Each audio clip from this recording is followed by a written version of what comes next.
Assalamualaikum warahmatullahi wabarakatuh. Jumpa lagi nih di channel saya James Willow. Kali ini kita akan membahas imigran Yaman atau bisa disebut lonte Yaman. Jadi begini teman-teman, ada sebuah puisi yang dikarang oleh seorang lonte Yaman, yang mana puisinya itu isinya menyindir Presiden ke-7 Republik Indonesia Bapak Insinyur Joko Widodo. Jadi dalam puisinya itu nggak ada baiknya sama sekali. Selalu kata-katanya itu memojokkan Pak Jokowi. Coba aja kalian cek puisi provokatif, pasti timbul nih, pasti muncul nih dia, gitu ya. Walaupun di puisi tersebut dia tidak menyebutkan nama, tapi tetap saja tujuannya itu ke Pak Jokowi, nggak lain dan nggak bukan, ya. Nah, jadi saya ingin bercerita dulu nih ke teman-teman masalah imigran Yaman ini. Ini lonte Yaman ini apa sih manfaatnya buat negara kita, gitu ya? Dia hanya numpang di negara kita, sementara dia berani-beraninya memecah belah, mengadu domba sesama anak bangsa dengan puisi yang provokatif itu. Provokatif sekali isi puisinya.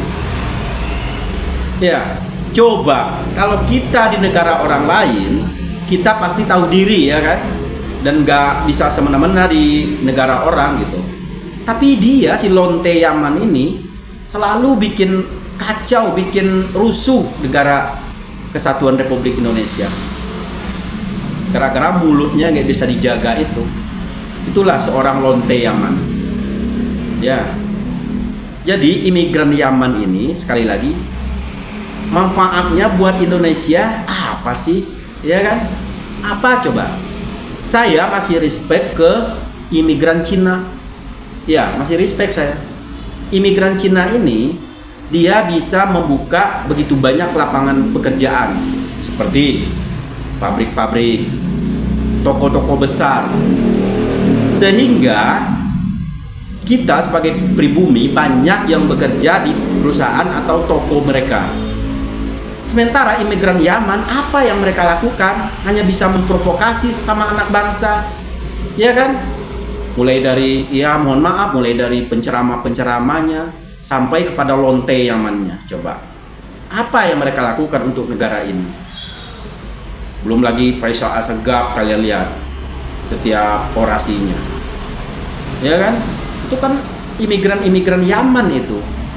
Tapi ya nggak semua imigran Yaman seperti itu, tapi sebagian besar.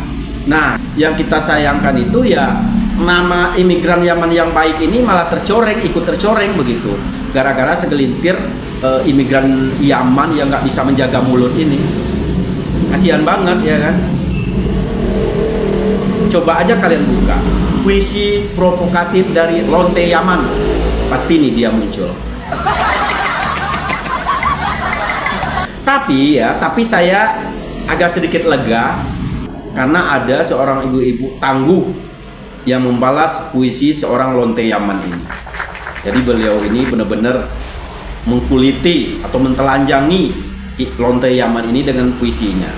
Siapa lagi kalau bukan DJ Anak Jenderal. Nah, ini loh seorang ibu-ibu tangguh yang ditakuti oleh anak-anak abah dan juga anak-anak banteng.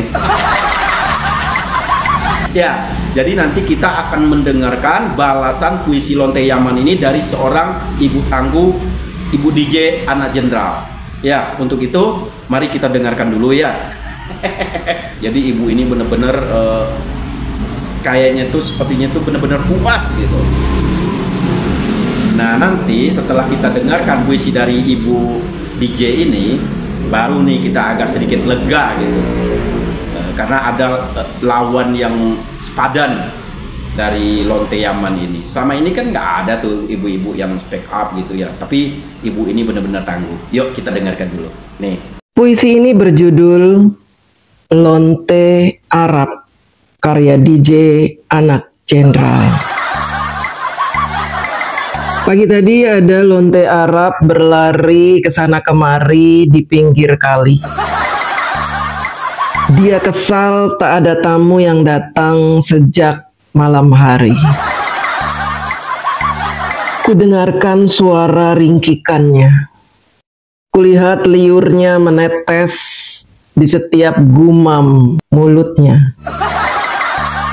Kata-kata busuk tercium menyengat mengganggu pikiranku. Dia terus meracau menghina ciptaan Tuhan. Menuduh seseorang yang bahkan tidak pernah menyakiti dia sekalipun. Lonte Arab ini bukan sembarang lonte.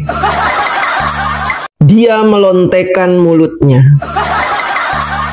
Dia melontekan narasinya. Dia juga melontekan asumsinya untuk merangsang pikiran semua orang. Agar dagangan najisnya laris manis. Agar dagangan najisnya laris manis. Tubuhnya dibalut gamis.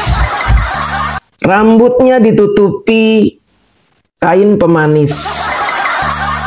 Tapi itu semua memperlihatkan isi hatinya yang bau amis.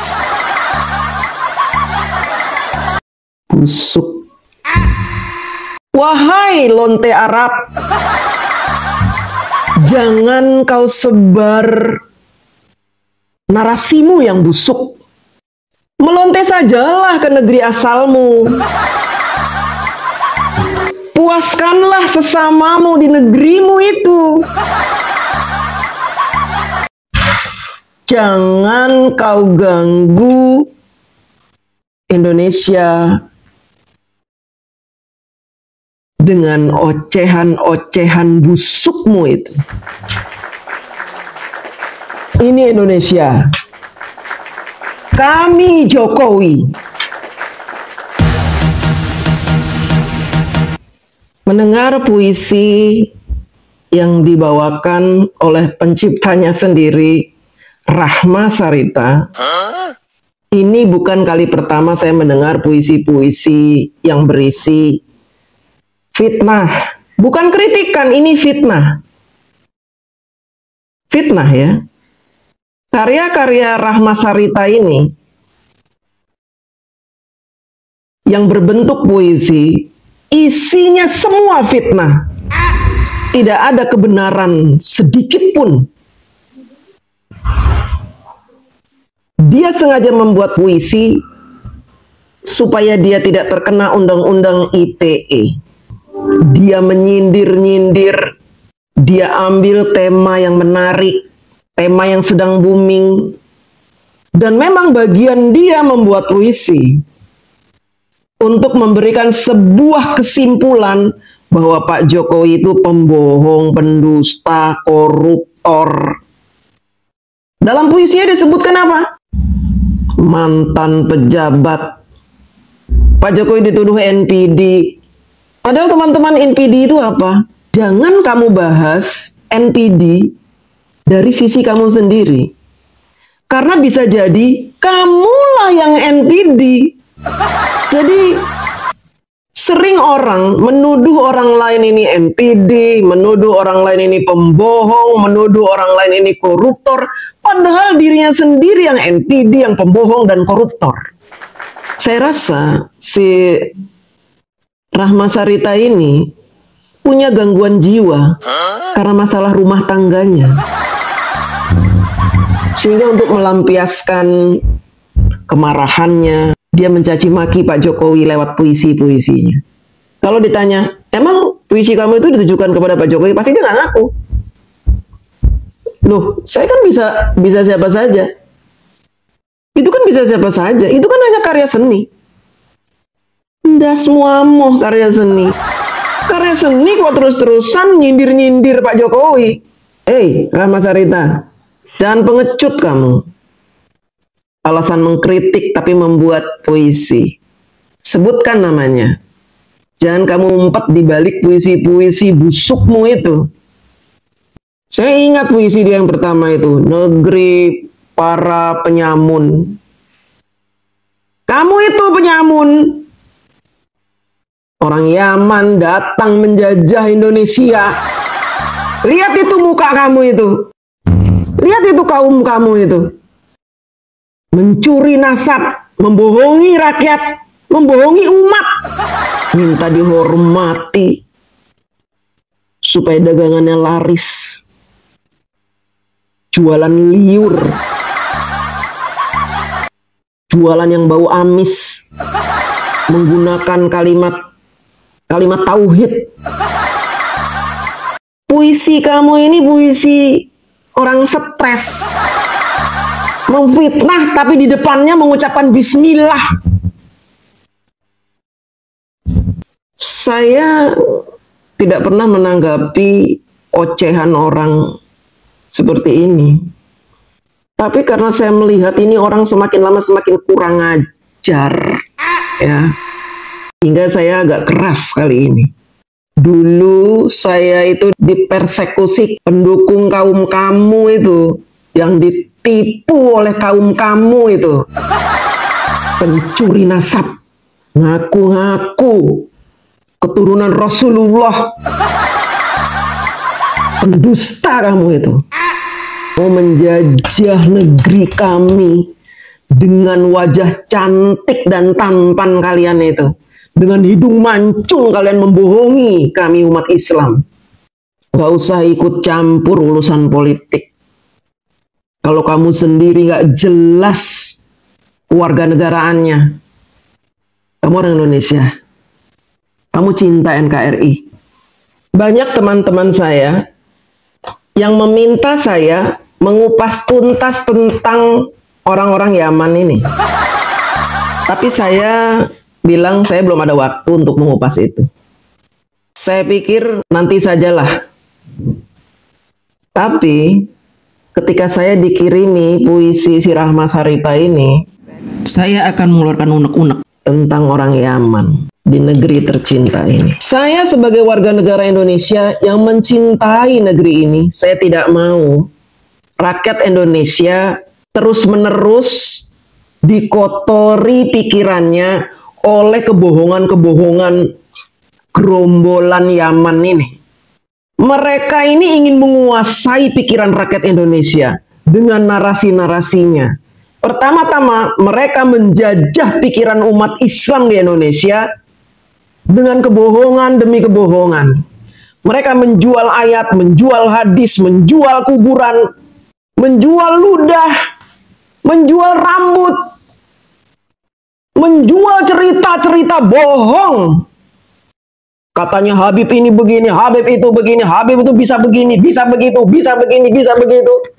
Dan sebagian besar umat Islam percaya dengan ocehannya karena mereka mengaku turunan Rasulullah Sallallahu Alaihi Wasallam. Mereka jual nama Rasulullah. Kalian tahu di Bogor itu tempat berkembang biaknya orang Yaman. Mereka meniduri perempuan-perempuan Bogor hanya bermodalkan nikah mut'ah. Nikah kontrak. Apakah Rasulullah pernah mengajari kita nikah kontrak? Tapi mereka melakukan itu hanya untuk menyalurkan hasrat libido. Pergi sana ke puncak, lihat itu. Anak-anak Arab itu banyak sekali. Semakin hari semakin bertambah. Jumlahnya sudah bukan 1, 2, 3 ribuan anak-anak Arab tanpa ada bapaknya. Perempuan-perempuan Bogor cuma ditiduri untuk dinikmati, dikasih duit, kemudian ditinggal pergi. Itu kelakuan si kaumnya Rahma Sarita. Kenapa Rahma Sarita tidak memprotes itu? Protes kaum kamu itu. Laki-laki brengsek yang cuma numpang kencing kemudian pergi begitu saja. Ada lagi yang lebih gila. Datang, menikah di sini, ngaku-ngaku sebagai keluarga pahlawan. Ngaku-ngaku sebagai orang yang paling berjasa di negeri ini. Mereka ngaku-ngaku supaya apa? Supaya rakyat Indonesia mendukung mereka. Supaya mereka ini dihormati. Wahai bangsa Indonesia, buka mata, buka telinga. Kalian itu sedang dijajah. Pernah nggak kalian lihat turunan Yaman mau menikah dengan orang Indonesia asli? Bukan dikawin kontrak, dinikahi, dibiayai, dihidupi sampai tua. Ada nggak? Tidak ada. Karena mereka menganggap bangsa Indonesia itu budak, tidak cocok dijadikan pasangan hidup. Dan kalian yang hidung-hidungnya pesek seperti saya ini, mau saja menjilat-jilat mereka yang merendahkan kalian, yang tidak menganggap kalian orang yang selevel dengan mereka. Makanya si Sarita ini berani menghina Pak Jokowi. Kenapa? Karena dia merasa dia lebih hebat dari Pak Jokowi. Dia merasa dia punya kedudukan lebih tinggi karena dia orang Arab. Apa jasa Rahmat Sarita buat negeri ini? Apa jasa-jasa orang-orang Yaman itu buat negeri ini? Apakah mereka sudah menciptakan karya-karya? Sebagaimana Pak Jokowi. Kenapa dia mencaci maki, menghina, dina? Dibiarkan saja. Kenapa tidak ada yang berani membungkam mulutnya Sarita itu? Kalau memang kalian rakyat Indonesia menginginkan negeri ini aman, damai, jangan beri panggung orang-orang yang hidungnya mancung. Tuh, ya kan? Keren kan? Harus begitu. Jadi, ngapain gitu membiarkan lonte Yaman mengacak-acak, mengadu domba sesama anak bangsa, sedangkan dia imigran, seorang imigran, bukan asli Indonesia. Tapi dia berani mengacak-acak, mengadu domba sesama anak bangsa. Gitu. Sehingga Bu DJ juga membalas dengan puisi yang barusan.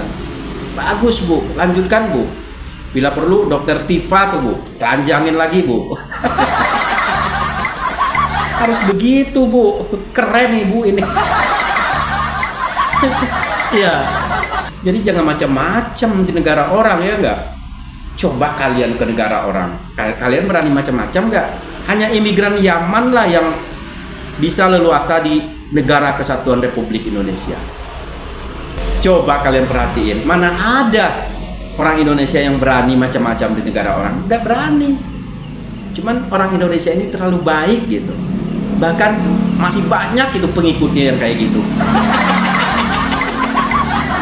Heran saya, masih ada aja yang muji-muji gitu. Padahal udah jelas-jelas dia diadu domba, ya kan? Tapi masih dipuji-puji. Kan goblok itu namanya.